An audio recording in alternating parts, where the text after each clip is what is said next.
Luke Kennard binasag ang sumpa sa Orlando Magic. 4 na taon na hindi na nanalo ang Los Angeles Lakers sa home court ng Orlando Magic. Pero sa isang tira, isang clutch shot, isang tahimik pero deadly na galaw, binago ni Luke Kennard ang lahat.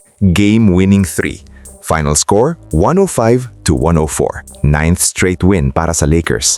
At ngayon, mukhang hindi lang winning streak ang binubuo nila, kundi momentum papunta sa mas malaking laban. Simulan natin kay Luka Doncic na muling naging makina ng Lakers. Nagpakawala siya ng 33 points, 5 rebounds, 8 assists, 4 steals at 1 block. All-around performance na kontrolado ang tempo ng laro. Kahit dikit ang laban, si Luka ang nagdikta kung kailan bibilis at kung kailan kakalma. Sa crucial moments, siya ang nagbibigay ng stability sa offense ng Lakers. Pero hindi matatapos ang kwento kung walang banggit kay Luke Kennard. Sa loob lamang ng 20 minutes, nagbigay siya ng 13 points, 3 rebounds at 3 out of 4 mula sa 3-point line.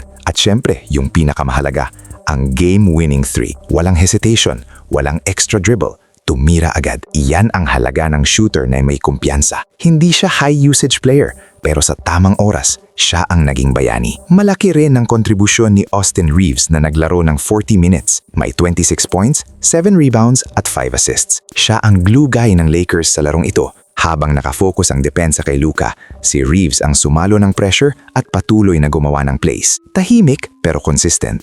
Samantala, si LeBron James ay hindi man mataas ang scoring, ramdam pa rin ang impact. 12 points, 6 rebounds, 4 assists at 3 steals sa loob ng 34 minutes. Veteran presence, defense, leadership. Hindi niya kailangang magbuhat sa scoring dahil kumpleto ang production ng team. Pero may isang problema pa rin ng Lakers, ang free throw shooting. 18 out of 27 lamang sila, katumbas ng 66.7%.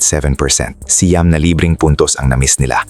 At hindi ito isolated case. Sa mga nakaraang panalo nila, ganito rin ang trend. 65% laban sa Nuggets, 63% laban sa Rockets. Kung mas malakas na kalaban ang haharapin nila, maaaring ito ang maging dahilan ng pagkatalo. Sa kabila nito, mahalaga ang panalong ito dahil hindi lang ito 9th straight win. Ito rin ang unang panalo ng Lakers sa Orlando sa loob ng 4 na taon. Mental barrier ang nabasag.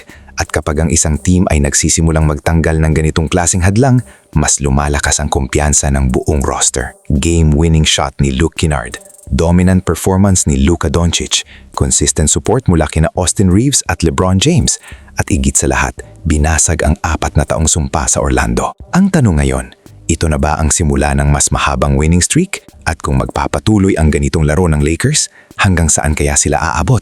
Sa tingin niyo ba, si Luke Kennard na ba ang magiging permanent clutch shooter ng Lakers o may ibang player pa na mas aasahan sa crunch time?